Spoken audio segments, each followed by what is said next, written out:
Pemirsa, setelah dicari-cari oleh banyak pihak, mantan Ketua RT terpidana kasus Vina Abdul Pasren akhirnya muncul di hadapan awak media. Saksi kunci kasus pembunuhan Vina ini tak banyak bicara meski didampingi tim kuasa hukum.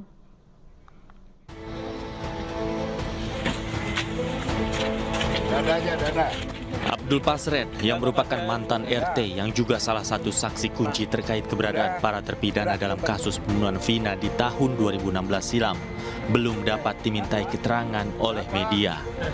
Namun saat ini Pasren sudah didampingi oleh tim kuasa hukum. Abdul Pasren dicari oleh banyak pihak karena dianggap menjadi saksi keberadaan para terpidana kasus pembunuhan Vina. Pasren dianggap memberikan keterangan palsu pada tahun 2016 yang mengatakan terpidana tidak berada di rumahnya saat kejadian. Namun tim kuasa hukum enggan memberikan keterangan secara detail saat ditanya di mana keberadaan Pasren saat malam peristiwa itu terjadi.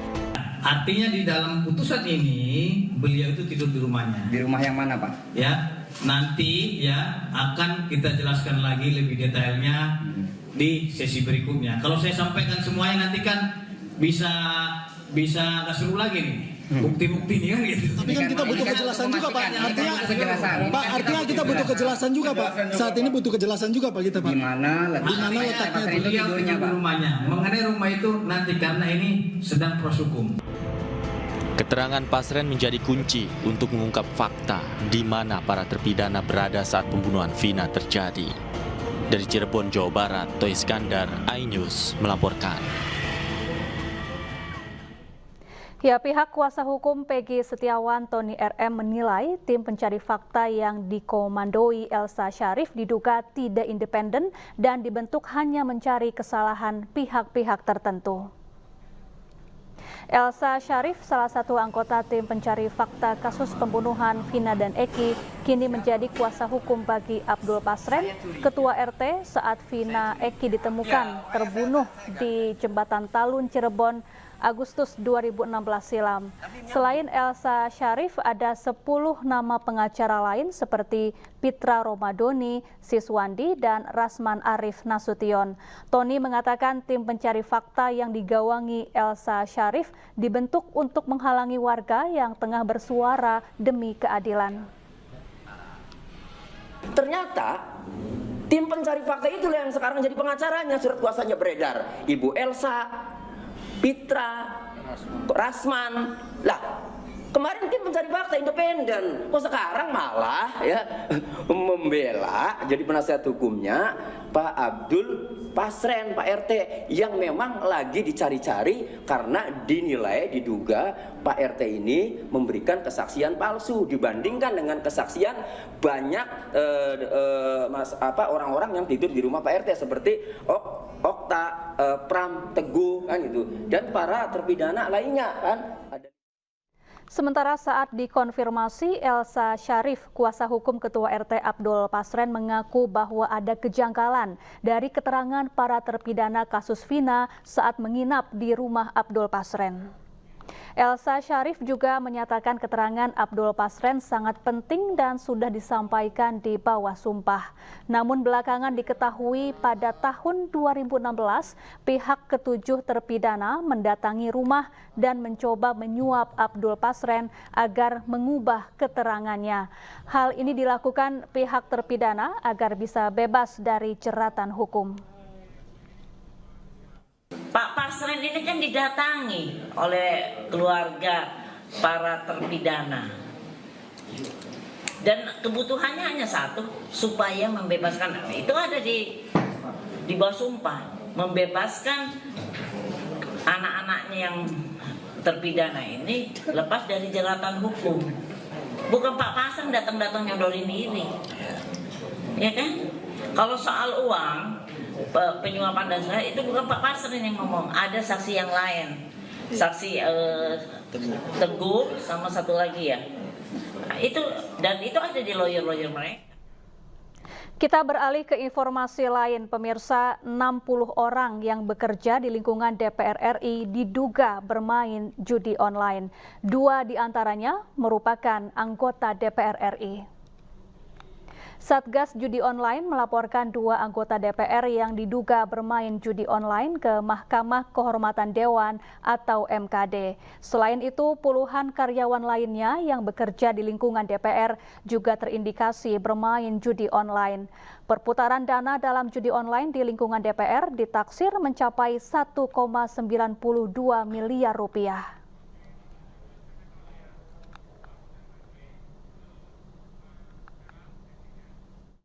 Ya, Mahkamah Kehormatan Dewan tengah memproses laporan Satgas Judi Online tersebut dan akan memanggil 2 anggota DPR yang terlibat untuk dimintai klarifikasi.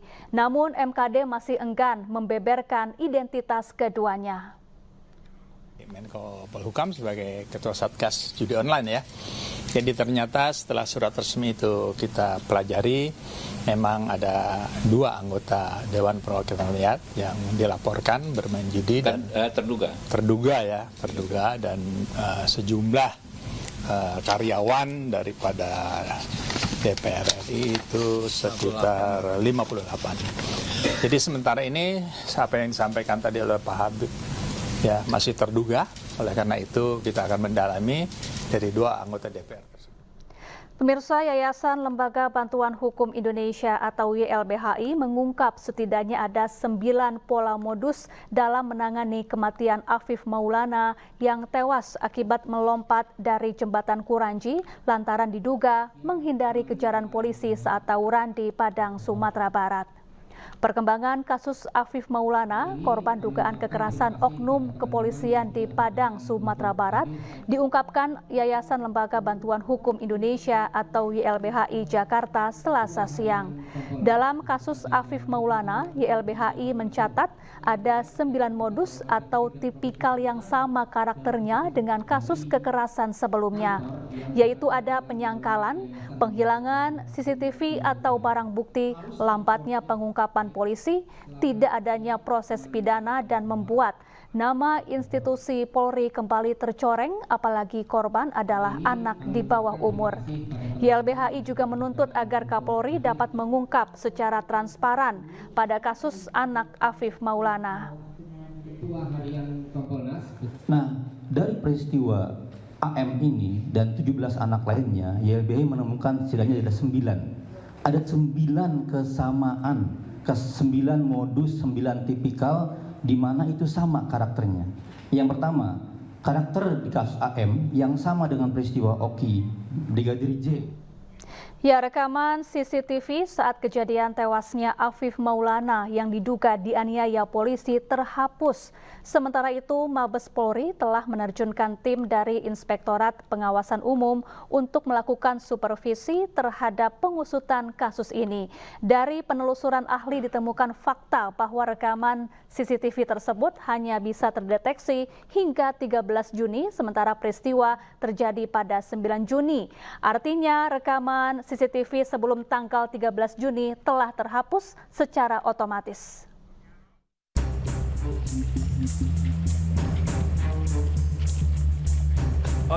Polda Sumatera Barat menyebut CCTV Polsek Kuranji tak mengalami kerusakan.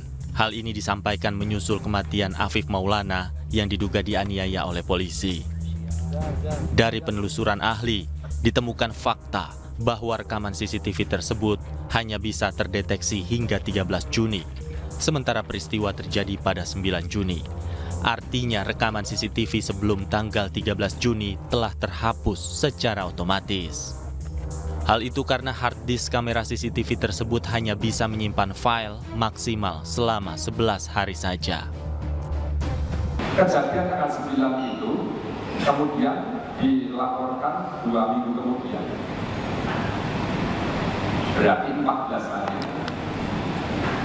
yaitu tanggal 20 Juni 2024. Kekuatan atau daya tampung atau daya simpan dari CCTV itu hanya 11 hari. Hanya 11 hari. Berarti kalau tanggal 9 ya kan, plus tanggal 11 hari berarti tanggal 20. Laporannya yang masuk adalah tanggal 21 dan tanggal 23 itu memegang. Sementara itu, Kapolri Jenderal Listio Sigit Prabowo telah memberikan perintah kepada Inspektorat Pengawasan Umum Polri untuk ikut mengecek pengusutan kasus meninggalnya Afif Maulana. Kapolri telah menurunkan tim dari Itwasum Polri untuk melakukan supervisi bersama dengan Kompolnas. Tim Liputan iNews melaporkan. Pemirsa, usai jeda, iNews Sore akan kembali dengan informasi 6 kios di Terminal Bus Kampung Rambutan, Jakarta Timur terbakar. Kebakaran diduga terjadi akibat kebocoran tabung gas dari salah satu kios. Selengkapnya sesaat lagi, tetaplah bersama kami.